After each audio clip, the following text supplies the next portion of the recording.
तुम्हाला नवीन job offer आली आहे, सॅलरी पण चांगली आहे, म्हणून तुम्ही आता विचार करताय, बस आता रेझिग्नेशन देऊन टाकते.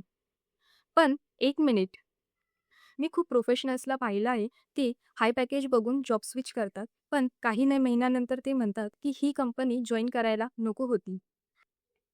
म्हणूनच या व्हिडिओमध्ये मी तुम्हाला 7 इम्पोर्टंट महत्त्वाच्या गोष्टी सांगणार आहे, की ज्या चेक न करता कधीच जॉब स्विच करू नका. नमस्कार, welcome to my channel Glory Days. या चॅनलवर आपण मराठीमध्ये career growth, interview tips, resume related tips share करत असतो. जर तुम्हालाही तुमच्या करिअरमध्ये स्मार्ट डिसिजन घ्यायचे असतील तर या चॅनलला सबस्क्राईब करायला विसरू नका. चला तर मग सुरुवात करूया. सर्वात पहिली गोष्ट, फक्त सॅलरी हाईक बघून जॉब स्विच करू नका.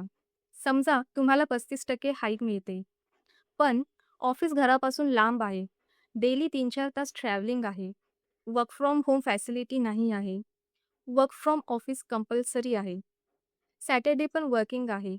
आता विचार करा की खरंच ग्रोथ आहे का? सॅलरी इम्पॉर्टंट आहे, पण तुमचा टाईम, हेल्थ आणि फॅमिली ही तितकीच महत्त्वाची आहे. पॉइंट 2, कंपनी रिव्ह्यूज नक्की बघा. दुसरी गोष्ट, ऑफर लेटर ॲक्सेप्ट करण्यापूर्वी तुम्ही कंपनीबद्दल रिसर्च करा. लिंक्डइन, ग्लासडोर किंवा तुमच्या नेटवर्कमध्ये कंपनी रिलेटेड माहिती तुम्ही कलेक्ट करा. एम्प्लॉई कल्चर कसं आहे, सॅलरी टाईमवर मिळते का, त्यानंतर मॅनेजर सपोर्टिव्ह आहेत का, वर्क लाईफ बॅलन्स कसं आहे. ह्या सगळ्या गोष्टी आधीच जर माहीत असेल तर नंतर पश्चाताप होणार नाही. फक्त 10 मिनिटाचा रिसर्च तुमचा कितीतरी महिन्याचा पश्चाताप टाळू शकतो. पॉइंट 3, जॉब रोल समजून घ्या. कधी-कधी जॉब डेझिग्नेशन खूप अट्रॅक्टिव्ह असतं, पण ॲक्चुअल वर्क टोटली डिफरंट असतं. म्हणून जॉब डिस्क्रिप्शन नीट वाचा. तुमचं ॲक्चुअल डेली काम काय असेल, कोणत्या टेक्नॉलॉजीवरती काम करणार, फ्युचर ग्रोथ आहे का, हे सगळं क्लिअर करा. Point 4, notice period. जर तुमच्या करंट कंपनीमध्ये नोटीस पिरियड 90 डेजचा असेल, तर इंटरव्ह्यूमध्ये एचआरला विचारा, is the company comfortable for my notice period? कारण की काही कंपन्या लाँग नोटीस पिरियडमुळे जॉब ऑफर विथड्रॉ करतात. आधी क्लॅरिटी घ्या, मगच करंट कंपनीमध्ये तुम्ही रिझाईन करा. Point 5, future manager. एक चांगला मॅनेजर तुमचं करिअर टोटली चेंज करू शकतो, पण एक टॉक्सिक मॅनेजर तुम्हाला एक्झॉस्ट पण करू शकतो. सो पॉसिबल असेल तर इंटरव्ह्यूमध्ये तुम्ही मॅनेजरसोबत इंटरॅक्शन करा. क्वेश्चन्स विचारा. टीम कल्चरबद्दल जाणून घ्या. Point 6, learning opportunity.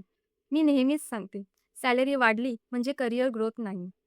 पुढील 2-3 वर्ष तुम्ही काय नवीन स्किल्स शिकणार आहात? लीडरशिप ऑपॉर्च्युनिटीज आहेत का? सर्टिफिकेशन सपोर्ट आहे का? जॉब स्विच करण्यापूर्वी एक ऑनेस्ट क्वेश्चन स्वतःला नक्की विचारा. मी ही कंपनी का सोडते? फक्त फ्रस्ट्रेशनमुळे, की खरंच एक ऑपॉर्च्युनिटी आहे म्हणून? जर आन्सर क्लिअर नसेल, तर अजून थोडा वेळ घ्या. कारण एक चुकीचा जॉब स्विच तुमचं 2-3 वर्षाचं करिअर अफेक्ट करू शकतं. तर फ्रेंड्स, रिझाइन करण्यापूर्वी या 7 गोष्टी नक्की चेक करा. 1, सॅलरीसोबत वर्क लाईफ बॅलन्स आहे का? Second, company reviews. Third, job role. 4, notice period. 5th, future manager. 6, learning opportunities. 7, तुमचं actual reason. Smart career decision नेहमीच लाँग टर्म करिअर ग्रोथ देतात. आता मला कमेंटमध्ये नक्की सांगा, तुम्ही जॉब स्विच करताना कोणत्या गोष्टी चेक करता? सॅलरी, वर्क लाईफ बॅलन्स की करिअर ग्रोथ? जर हा व्हिडिओ उपयोगी वाटला असेल तर लाईक करा, शेअर करा, चॅनलला सबस्क्राईब करा.